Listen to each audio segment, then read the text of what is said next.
Hey, this is Crack36 here, and I have just finished a game of YouTube Wars, and I wanted to continue my series, A Love Letter to Axis and Allies.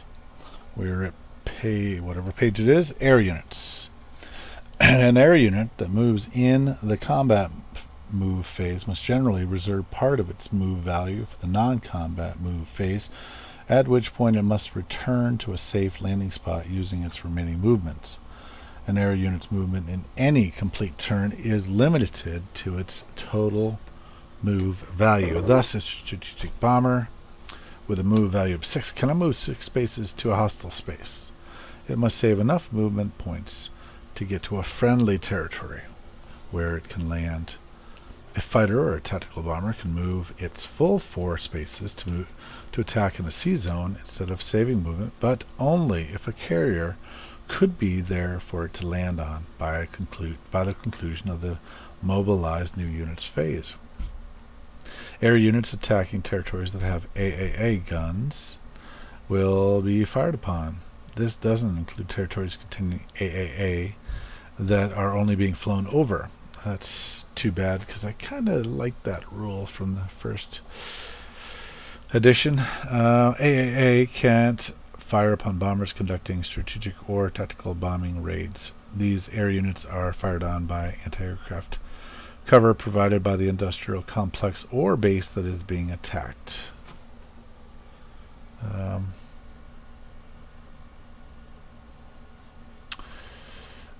If you want to make any amphibious assault, announce your intent to do so during the combat phase. An amphibious assault takes place when you attack a coastal territory or island group from a sea zone by offloading land units from transports into that target territory, or make a joint attack with both seaborne units that are offloading and other units from one or more neighboring territories. The sea zone may be either friendly or hostile, but if it is hostile, it must be made friendly through sea combat before the amphibious assault can commence. Moving transports and their cargo into a sea zone from which you plan to make an amphibious assault counts as a combat move, even if there are no defending surface warships there and there is no potential for air units to be scrambled. See Scramble, page 16. This is also true of any unit that will support the assault. Further, if enemy air units could potentially be scrambled to defend the sea zone, additional units may be moved into the sea zone to combat them in case they are indeed scrambled. During the conduct combat phase, you can launch only amphibious assaults that you announce during this phase. If an amphibious assault involves sea combat, any air units participating in the assault must move to either the sea zone or the land territory. They will then participate only in the part of the assault to which they have moved. This is an example. Amphibious assault example. Amphibious assault movement occurs during the combat move. In this example, the U.S. battleship must destroy the enemy destroyer in the sea combat in order to clear the hostile sea zone so the transport can offload into Normandy, Bordeaux. If there had been only defending submarines and or transports, the attacking U.S. player could have ignored those units or could have conducted sea combat. Special combat movement. A number of units can make special moves during this phase. These are described in detail below. Aircraft carriers. Although they don't have an attack value and aren't represented on the battle strip, carriers can still participate in an attack and can take hits, as long as at least one unit with an attack value attacks along with them. Any fighters or tactical bombers on an aircraft carrier launch before the carrier moves and move independently of the carrier. These air units can make a combat move from the carrier's initial sea zone, or they can remain in that sea zone until the non-combat move. Guest aircraft belonging to a friendly power on board another power's carrier must remain on board as cargo if the carrier moves in combat. And I think that's my wife. Home from Walmart. Special combat movements.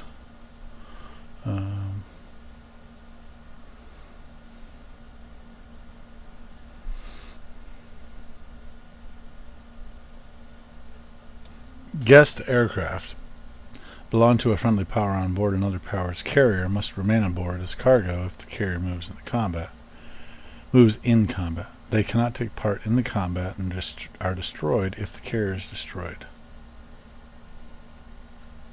Whether it moves during the combat move or non-combat move phase, an aircraft carrier allows friendly fighters and tactical bombers to land on it in the sea zone where it finishes its move. Submarines are capable of moving undetected due to their ability to submerge. For this reason, they have special movement rules. If there are no enemy destroyers present, a submarine can move through a sea zone containing enemy warships without stopping. However, if a submarine enters a sea zone containing an enemy destroyer during the combat move phase, its movement ends immediately and combat will result. Up here, powers not at war with one another. When two powers on opposite sides are not yet at war with one another, they operate under some special conditions and restrictions. Movements. Powers, ships, don't block the naval movements of another power with which it is not at war, and vice versa. They can occupy the same sea zones. Combat. A power cannot attack a territory controlled by or containing units belonging to a power with which it is not at war. If a power at war attacks a sea zone containing units belonging to both a power with which it is already at war and a power with which it is not at war, the latter's power's units are ignored. Those units won't participate in the battle in any way, and a state of war with that power will not result. Neutral powers. When a power is not at war with anyone, it is neutral. Powers that begin the game neutral, such as the United States and Soviet Union, aren't initially part of the Allies or the Axis. The Axis powers are on the opposite side of those neutral powers, but they are not yet considered enemies. While a power remains neutral, it operates under even tighter restrictions. A neutral power cannot move land or air units into or through neutral territories. It cannot move units into or through territories or onto ships belonging to another power or use another power's naval bases, nor can another power move land or air units into or through its territories or onto its ships or use its naval bases. So this is particularly pertinent to the United States. While a power remains neutral, United States or Russia, it operates under even tighter restrictions. A neutral power cannot move land or air units into or through neutral territories. It cannot move units into or through territories or onto ships belonging to another power or use another power's naval bases. Nor can another power move land or sea units into or through its territories or onto its ships or use its naval bases. Alright, just want to make sure. A tank can blitz by moving through an unoccupied hostile territory is the first part of a move that can end in a friendly or hostile territory. In addition, one mechanized unit can move along with each blitzing tank. The complete move must occur during the combat move phase. A blitzing unit establishes control of first territory before they move to the next. Place your control marker on the first territory and adjust the national production levels as you blitz. A tank or mechanized infantry that encounters enemy units, including AAA units, or an industrial complex, air base, or naval base in the first territory it enters, must stop and may not blitz. You can blitz through a territory if that territory is hostile but unoccupied. Like Tobruk in the example above, place your control marker in the blitz territory. Blitz number 2, you must stop a tank's movement when it encounters any enemy unit, including AAA units, industrial complexes, air bases, or naval bases, so this tank may not blitz, because Tobruk is a AAA gun. Transports. Just in case you weren't confused already. If a transport encounters hostile surface ships, not enemy submarines, or transports after it begins to move, not counting the sea zone it started in. Its movements for that turn ends, and it must stop there and conduct sea combat. A transport can load units while in any friendly sea zone along its route, including the sea zone it started in. If a transport loads land units during the combat move phase, it must offload those units to attack a hostile territory as part of an amphibious assault during the conduct combat phase, or it must retreat during the sea combat step of the amphibious assault sequence while attempting to do so. Okay, I'm going to read that again. It must retreat during the sea combat step of the amphibious assault sequence while attempting to do so. A transport that is part of an amphibious assault must end its movement in a friendly sea zone, or one that could become friendly as a result of sea combat, from which it can conduct the assault. However, a transport is not allowed to offload units for an amphibious assault in a sea zone containing one or more ignored enemy submarines, unless at least one warship belonging to the attacking power is also present in the sea zone at the end of the combat move phase. Any land units aboard a transport are considered cargo until they offload. Cargo can't take part in sea combat and is destroyed if the transport is destroyed. Air bases. When taking off from an territory that has an operative air base, air units gain one additional movement point. Fighters and tactical bombers can now move 5 spaces, and tacticals can move 7. Naval bases. All ships beginning their movement from a sea zone serviced by an operative friendly naval base gains 1 additional movement, so 3. Scrambling is a special movement that the defender can make at the end of this phase. It must be done after all the attacker's combat movements have been completed and all attacks have been declared. The attacker may not change any combat movement or attacks after the defender has scrambled. A quick reaction team of no more than 3 defending fighters and or tactical bombers, strap bombers cannot scramble, located on each island or coastal territory that has an operative airbase can be scrambled to defend against attackers in the sea zones adjacent to those territories. These airbases can be scrambled to help friendly units in adjacent sea zones that have come under attack. They can also be scrambled to resist amphibious assaults from adjacent sea zones, whether or not the territory being assaulted is the territory containing the airbase. They may defend against the enemy ships conducting the amphibious assault, even if friendly ships are not present. They may defend against enemy ships conducting the amphibious assault, even if friendly ships are not present. In a situation where a sea zone is adjacent to more than one territory containing an airbase, famously Sea Zone 109, Scotland and UK for instance, each of the territories can scramble 3 fighters and or attack bombers. In situations where a territory containing an airbase is adjacent to more than one sea zone, UK, Sea Zone 109 and 110, for example, the territory may still only scramble up to 3 fighters and or attack bombers, but they may split between the 2 sea zones in any combination. Scrambled fighters and tactical bombers are defending, so refer to their defense values and abilities when resolving combat. They are treated as normal defending units in their sea zone. As defenders, they may not retreat. They cannot participate in any other battle during that turn, including a battle in the territory from which they are scrambled. After all combat is completed, each surviving scrambled air unit must return to the territory from which it was scrambled. If the enemy has captured that territory, the unit can move 1 space to land in a friendly territory or on a friendly aircraft carrier.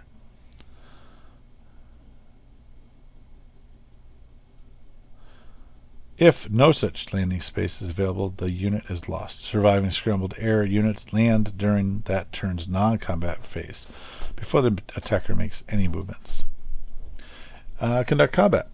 Powers at war only. In this phase, you conduct combat against opposing units using the following sequence: strategic and tactical bombing raids, amphibious assaults, general combat. A number of units have special rules that modify or override the combat rules in this section.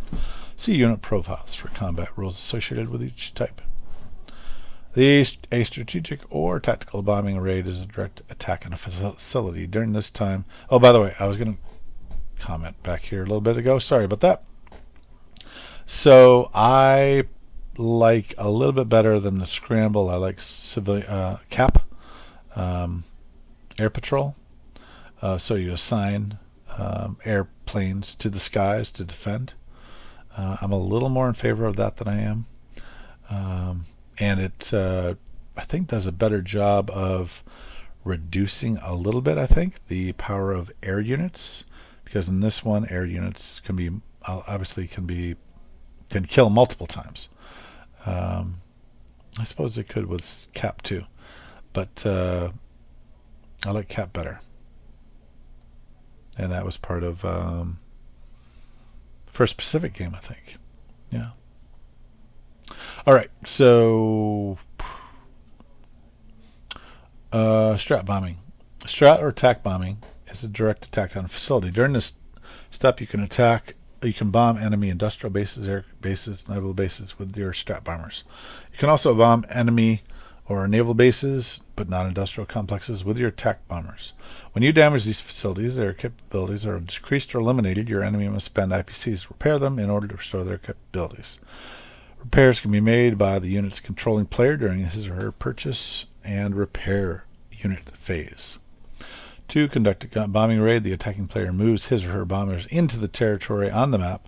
Base may be both strategically and tactically bombed at the same time. Both attacking and defending fighters, not tactical bombers, can also participate in strategic bombing raids as escorts and interceptors. Escort fighters, those accompanying the attacking bombers, can escort and protect the bombers, and they can originate from any territory or sea zone range permitting. They cannot participate in any other battles during that turn, including a battle in the territory in which a bombing raid is occurring. This applies whether or not the defender commits any interceptors. Any number of defending fighters based in a territory that is about to be strategically or tactically bombed can be committed to participate in the bad defense of that territory's facilities as interceptors, whether or not there are attacking fighter escorts. The number of defending fighters that will intercept is decided by the owning player after the attacker's combat move phase is completed and before the combat phase begins. These fighters cannot participate in any other battles during that turn, not their turn, including a battle in the territory in which the bombing raid is occurring. They must remain in their original territory after the battle. If that territory is captured, they can move one space to land in a friendly territory or on a friendly aircraft carrier. This movement occurs during the non-combat phase, before the acting player makes any non-combat moves. If no such landing space is available, the fighters are lost. If the defender has elected to commit fighters interceptors, an air battle must be fought immediately before the bombing raid is conducted. Only one air battle is fought for each territory, even if more than one facility in that territory is being bombed. This air battle is resolved in the same way as normal combat, with the following exceptions. The attacking and bombers and fighter escorts and the defending fighter interceptors will be the only units participating in this special combat. The combat lasts for only one round. That would do well for everything, I think. I like the only one round of combat. Maybe with naval combat, 2 rounds. But I really like the 1 round of combat from War Room. Big fan of that. All of the air units have attack and defense values of 1. Not a big fan of this either. Particularly Britain and England. The English fighters, I think they should get 2, honestly. Just as I think that German subs could get 3 in the opening, this would certainly be an occasion where the British, specifically over London, should get a defense value of 2. After the air battle is complete, or if there are no defending fighter interceptors, surviving fighter escorts are considered to have retreated. They don't participate in the actual bombing raid, are not subject to aircraft fire, and will remain in the territory until the non-combat move phase. Any surviving attacking bombers carry out the bombing raid. If the territory offers more than one target, the bombers may be divided into groups and each assigned a specific target. Tactical bombers may not attack industrial complexes. So here's another example, for instance, where it would be handy to have retreat. So a roll of 6, for instance, for the bombers, not for the interceptors. That would mean that they had, goofed up. Their equipment had goofed up, and that if they rolled a 6 in their attacking in their air battle, they would then have to turn around. So that would be kind of cool to have some of those bombers turn around. I know it takes down strat bombing. Not a big fan of the double damage. Each industrial combat air base and naval base has its own anti-aircraft system. Not a big fan of that either, by the way. If there is an AA unit in targeted territory, don't roll for it. Do not like that. If you want to put a lot of AA guns there, you should be able to. Big factor on the Eastern Front was that they had to pull artillery off the Eastern Front, the 88s off the Eastern Front. Made a huge difference because what? Because we had opened up a second front, the bombing campaign. Those units are used to protect combat units. Each complex and base rolls one die against each bomber directly attacking it, regardless of the number of bombers. For each one rolled, a bomber of the attacking force is immediately removed. After resolving the anti-aircraft fire, surviving bombers each roll one die. Add 2 to each die roll for a strat bomber, but not for the tactical, then total the results. To mark the damage done by the attacking bombers, place 1 gray plastic chip under the targeted industrial complex or base per damage point rolled. An industrial complex cannot receive more than 20 total damage for a major industrial complex and more than 6 for a minor one. Air bases and naval bases can't receive more than 6. Damage exceeding these limits is not applied. A bomber that participated in a strat or tactical bomb raid cannot participate in any other combat this turn and must return to the friendly territory during the non-combat phase. So here's some stuff. So yeah, not a big fan of the double damage. I do want to make bombing realistic. But Germany didn't have great bombers. I think the range should only be 4 for German fighters, even Italians. I'm not sure about the range. The Americans, obviously, and the British were the ones who had great bombers. I don't know. I definitely think that bombing has to be worked. Maybe I'm being too critical and will make it so you wouldn't want to bomb, but because you want bombing, obviously, part of it. But I don't have any answers right now. I just don't like double damage, particularly for. Yeah, I guess the setup bothers me so much that it's hard for. You know what I've thought of is mandatory buys. So each nation would actually have a portion of its income that is not the choice of the allies, of the participant, of the actor, the German player, the Russian player, the British player, but instead would have a certain number of things in which you have to buy, and then you'd have a smaller number, $20, that would be available for extra purchases. So, for instance, everyone would get men, because men are the core of the army, and you get them no matter what. You get bombers, maybe 1 bomber. Maybe you get a sub as a German every turn, without cost. So, anyways, you'd have this almost like the D-Day game, where you have these purchases that are made for you, and then you have some amount of choice, but not much. Not as much as currently is. It'd be interesting, especially interesting to see how some very good players what they'd do with that. A bomber that performed. Okay, so yeah, I'm not sure how to encourage bombing and yet also make it so it's worth it, but it's also costly. 1 in 6 for fighting, shooting down things is tough. Maybe decrease costs for bomber, but you could easily tip the scale on that thing. So that's not an answer. So I don't have an answer to the bombing thing. Sorry. I just want it not to be double damage. Probably if the setup were a little different, I would be in favor of it. But it just I'm dealing with the background and thought in my head of the Allies having such a disadvantage in 1940. In some instances, a mix of unit types activates enhanced unit abilities. For instance, an infantry matched with an artillery enables the infantry to attack at 2. See the following chart for details. Some units require one-to-one pairing with another unit type and may be paired with more than one other. Unit type. Each unit may be paired with only one other unit at the same time, but may be paired with different units at different times during the same turn. For example, an individual infantry may not be paired with both an infantry and mechanized infantry during the same combat round in the conduct combat phase in order to make both units attack at 2. However, the same mechanized infantry may be paired with a tank during the combat phase in order to blitz, and then be paired with an artillery in the conduct combat phase in order to attack at 2. And there we go, infantry. There's some interesting stuff, obviously, with technology where you could pull the artillery, making that pretty interesting.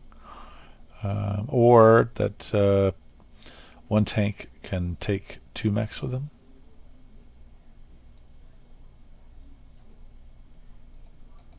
All right. One more page, and then I'm going to bed. It's 26 minutes. Amphibious assault, sea combat, battleship, cruiser bombardment, land combat. If there are defending surf ships and or scrambled air units, sea combat occurs. If there are only defending submarines and or transports, the attacker can choose to ignore those units and conduct sea combat. If sea combat occurs, the attacker can choose to ignore those. Oh, I did not know that. The attacker can choose to ignore. The attacker has the choice, and the defending sub does not. If sea combat occurs, all attacking or defending sea units present must participate in the battle. Even if the attacker chooses to ignore defending subs and or transport, they will still be involved in the battle if the defender scrambles air or forces a sea battle. Okay. Conduct the sea combat using the rules for general combat, and then go to step 3, land combat. If no sea combat occurs, go to step 2, bombardment.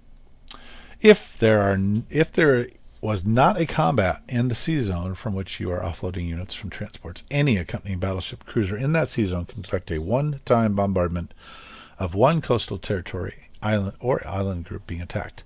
The number of ships that can make bombardments is limited to 1 ship per land unit being offloaded from the territories transports into that coastal territory. I think that's wrong. I think bombardments occurred in real war just because. And shelling is just, if you got a ship, you don't even need an amphibious invasion. I think you should be able to take the shot. Just like I think if we had coastal bombardment, coastal batteries, that they should be able to shoot. If more than one territory is being assaulted from the same sea zone and there are multiple battleships and or cruisers, each ship may support only one assault. However, the ship's bombardment may be split in any way that the attacker chooses, so long as the number of ships supporting each assault doesn't exceed the number of seaborne land units in that assault. Choosing to destroy enemy transports or attacking submarines, step 1, counts as a combat and prevents the battleship cruiser bombardment from taking place. Roll 1 die for each battleship or cruiser that can conduct bombardment. Battleships hit on a dice roll 4 or less, and the cruiser hits on a 3 or less. For each hit, the defender will move a defending unit behind the casualty strip. These casualties will be able to defend during the land combat step before they are eliminated. So, good question. There's been occasions where bombardment casualties were not able to respond. I kind of prefer that. I have seen some where tactical bombers and artillery actually fired before anybody else, and those casualties could be removed, which I thought was pretty cool. If there was no sea battle or the sea zone had been cleared of all defending, I think that's a Young Grasshopper Deluxe Edition rule, by the way. If there are no sea battle or the sea zone had been cleared of all defending enemy units except transports and submarines that submerged during the sea battle, the attacker still has land units committed to the coastal territory, moving all attacking and defending units to the battle strip and conduct combat using the general combat rules. See below. Remember to put the casualties from the bombardment, if any, behind the casualty strip. Attacking land units can come from transports, or they can come from neighboring territories that are adjacent to the attacked territory. Any land units offloading from a single transport can be only offloaded to a single hostile territory. If no land units carried as cargo survived the sea battle, or if the attacking sea units withdrew from sea combat, then any other units that were designated to participate in land attack, including air units, must still conduct one round of land combat and regular attack on the intended hostile territory before they can retreat. If the attacker doesn't have any attacking land or air units left, the amphibious assault is over.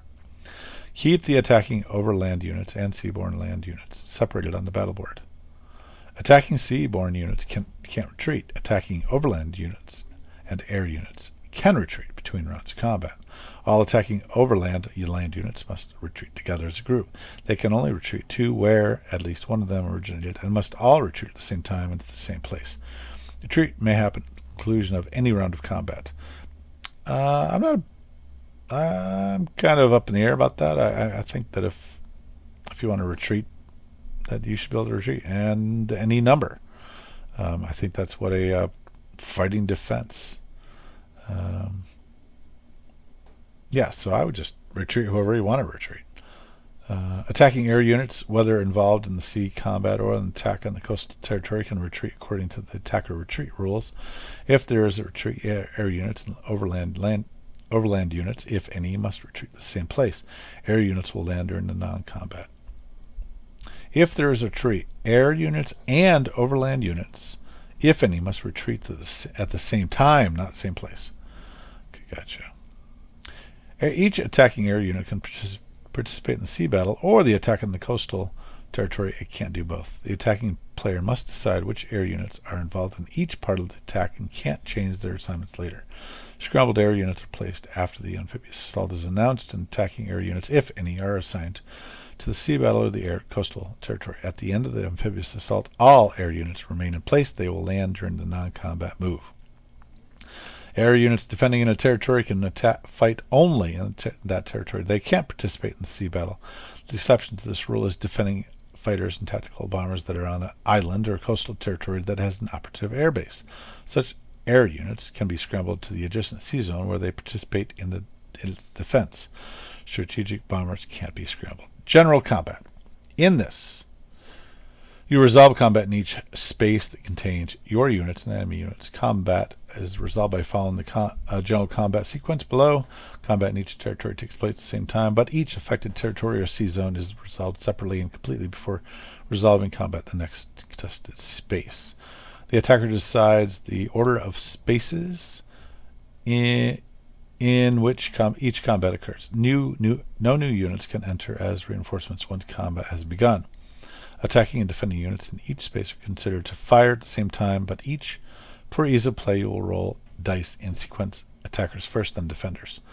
If you moved any units into unaccompanied hostile territories on hostile territories that contain only factories and or AAA guns, no actual combat is necessary. Simply skip to step 7 for each of the territories and remove any AAA units that might be in them.